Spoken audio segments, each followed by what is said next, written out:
بسم اللہ الرحمن الرحیم۔ نماز کو لے کر کے اللہ تبارک و تعالیٰ نے قرآن کریم میں بے شمار جگہوں پر کہیں اس کے فائدے بھی بتائے ہیں، کہیں پر عذاب بھی بتائے ہیں، کہیں حکمتیں بتائی ہیں۔ ایک آیت کریمہ میں اللہ تبارک و تعالیٰ یہ ارشاد فرماتا ہے کہ ان الصلاۃ تنہی عن الفحشاء والمنکر، بے شک نماز منع کرتی ہے بے حیائی اور بری بات سے۔ 21واں پارہ ہے، سورۃ العنکبوت ہے اور آیت نمبر 45 ہے۔ نماز کے بے شمار فائدوں میں ایک فائدہ یہ بتایا جاتا ہے کہ اگر بندہ نماز پابندی کے ساتھ پڑھے تو نماز کس چیز سے منع کرتی ہے؟ انسان کو بے حیائیوں اور بری باتوں سے نماز روک دیتی ہے۔ اور ماشاءاللہ یہ قرآن کریم کا فرمان ہے جو کبھی غلط نہیں ہو سکتا۔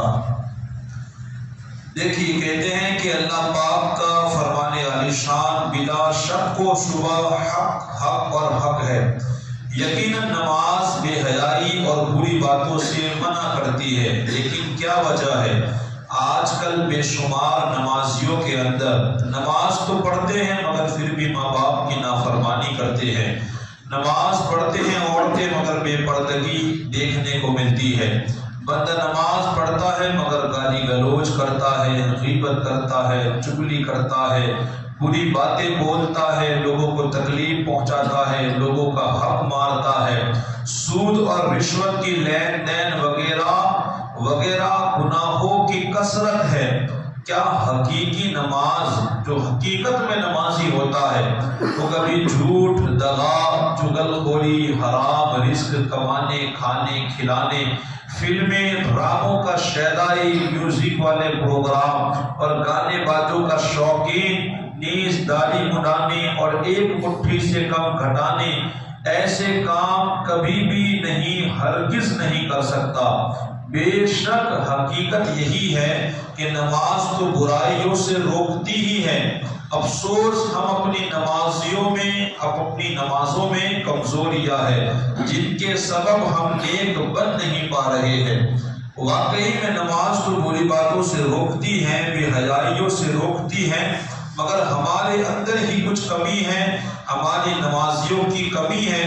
اپنی نماز کا ہمیں ضرور جائزہ لینا چاہیے کہ نماز کے جو طاہری اور ظاہری اور باطنی آداب ہے، وضو اور غسل ہے، کیا ہم صحیح طریقے سے کرتے ہیں یا نہیں، اور صحیح معنوں میں وضو، طہارت، خشوع خضوع کے ساتھ ان کے تمام تر ظاہری و باطنی آداب کو دھیان میں رکھ کر کے ہم نماز پڑھیں گے تو انشاءاللہ ضرور اس کی برکتیں ہمیں دیکھنے کو ملے گی۔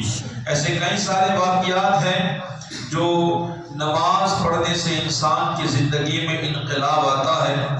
تابعی بزرگ حضرت سیدنا حسن بصری رحمۃ اللہ علیہ اور حضرت سیدنا قتادہ رضی اللہ تعالیٰ عنہ نے فرمایا، جس شخص کو اس کی نماز برے کاموں سے باز نہ رکھے، جس انسان کو اس کی نماز برے کاموں، بے حیائیوں سے نہ باز رکھے، وہ نماز اس کے لیے وبال ہے۔ البتہ جو شخص پانچوں نمازوں کو صحیح طرح ادا کرتا ہے اس کی تمام شرائط اور احکام کے ساتھ، تو انشاءاللہ ضرور اللہ تبارک و تعالیٰ اس کو گناہوں کے کاموں سے بچاتا ہے۔ یہ نماز کی خوبی ہے۔ واقعات تو بہت سارے ہیں، ایک واقعہ میں آپ کو سنا کر کے اپنی بات کو ختم کروں۔ حضرت سیدنا عمر فاروق اعظم رضی اللہ تعالیٰ عنہ کا زمانہ ہے۔ ایک مرد ہے جو کسی عورت پر عاشق ہو چکا تھا۔ اب بات یوں ہوئی کہ اس نے عورت کے راستے کو ایک دن روکا۔ عورت نے کہا کہ اگر تجھے میں پسند ہوں تو میری ایک بات تو مان لے۔ اب ظاہر سی بات ہے کہ یہ ایسی بات ہے کہ بندہ کبھی کبھی تارے توڑنے کی بھی باتیں کرتا ہے، تو جو کہے وہ۔ کہا کہ بہت بڑا کام تجھے کرنا نہیں، اگر تو مجھے ہی پانا چاہتا ہے تو ایک کام کر، 40 دن کے لیے حضرت سیدنا عمر فاروق اعظم کے پیچھے تو نماز ادا کر۔ 40 دن تک تجھے ادا کرنی ہے با جماعت، پہلے سب میں کھڑے رہنا ہے، تکبیر تکبیر تحریمہ کے ساتھ اس نے کہا کہ یہ کون سا مشکل کام ہے. کہا کہ 40 دن جب ختم ہو گئے نا، اس عورت نے کہا کہ میں یہاں گرا انتظار کروں گی. اب اس انسان اس عورت کو بھول جاتا ہے، اس کی شرط کے پیچھے لگ گیا، اس نے نماز پابندی کے ساتھ شروع کر دی. 40 دن کا جو آنکڑا ہے نا وہ بڑی فضیلت رکھتا ہے. انشاءاللہ کبھی موقع ملا تو اس پر بیان کیا جائے گا. تو کہتے ہیں کہ اس نے پابندی کے ساتھ 40 دن تک نماز پڑھی. 40 دن تک جب اس کا جو ٹائم تھا وہ ختم ہوا، اب وہی عورت کھڑی ہے، لیکن یہ مرد ہے جو نگاہیں نیچی کر کے جا رہا ہے، نگاہیں نیچی ہیں. اس خاتون نے اس کے راستے کو روکا اور کہا کہ تو ذرا اوپر اٹھا کر تو دیکھ، تیری نظریں میں تیرا انتظار کر کے کھڑی ہوں. تو اس مرد نے کیا خوبصورت جواب دیا، کہاں تو چلی جا، تیری مجھے کوئی ضرورت نہیں. حضرت عمر بن خطاب نے میرا دل اب خدا سے لگا دیا. تو نماز کی واقعی میں برکتیں ہیں. اس دنیا میں اگر آپ گہری نظر سے دیکھو گے نا تو کچھ بھی رکھا، اس دنیا کے بعد کی جو زندگی ہے وہ اصل ہے، اور اس کی کوئی لمٹ ہے؟ کوئی لمٹ نہیں ہے. وہ کروڑوں نہیں، کروڑوں سے بھی آگے کی زندگی ہے.